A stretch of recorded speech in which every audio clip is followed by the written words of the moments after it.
कब भरी है गोदिया हमार हो।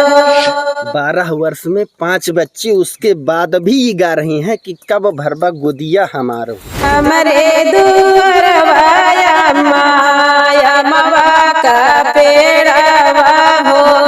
अमवा चिरैया कई बसेर हो। होतै सुबेरे चिरई चिरई से बोलै हो। उड़ी चला बाझिनिक दुआर से। चिरई के बोलिया सुन के फाटै करे जावा हो। कब भरी है गोदिया हमार हो।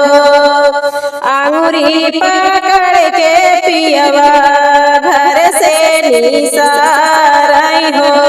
चली जा तू नैहर के देश जी।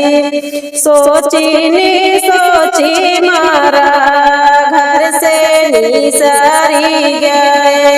चली गए गंगा जी के तीर।